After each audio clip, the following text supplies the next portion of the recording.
Война. День 139. Ситуация на фронтах.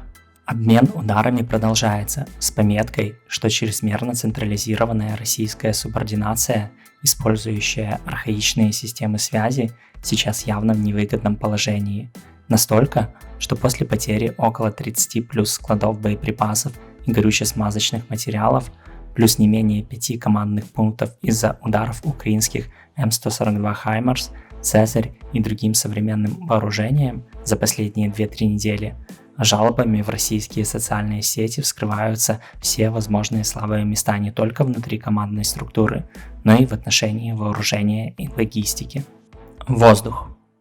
Точное попадание в склад боеприпасов в Шахтерске подтвердил один из местных жителей, которому удалось бежать на украинскую сторону линии фронта. В отместку ВКС выпустили 8 ракет в районе Одессы рано утром 11 июля. Судя по всему, это была смесь Х-31 и Х-59. Одна попала в жилой дом, другая в объект инфраструктуры. Во второй половине дня залпом М142 сначала был выведен из строя российский зенитно-ракетный комплекс С-300 в районе Херсона, а затем полностью уничтожен штаб 23-го армейского корпуса в Таврийске. Несколько высших офицеров, в том числе командир БТГ 106-й дивизии ВДВ и командир БТГ 16-й бригады спецназа, и до 150 военнослужащих были демилитаризованы.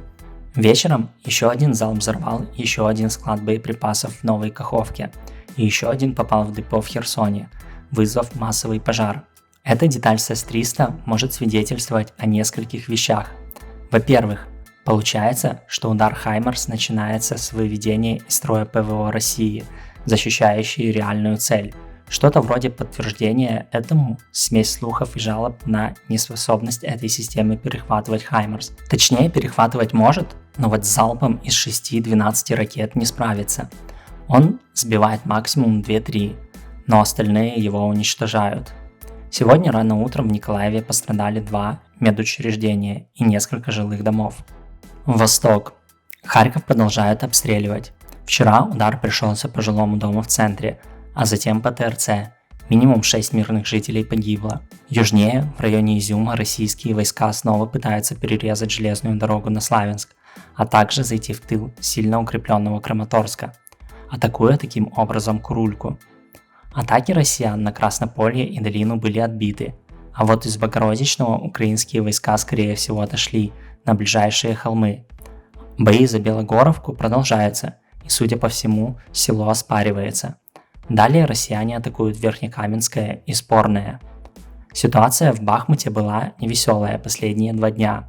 Атаки россиян на Углегорскую электростанцию стали настолько интенсивными, что украинцы передислоцировали туда значительную часть 95-й десантно-штурмовой бригады. Последней, похоже, удалось стабилизировать ситуацию. Далее бои вдоль линии разграничения, но без каких-либо продвижений. Юг.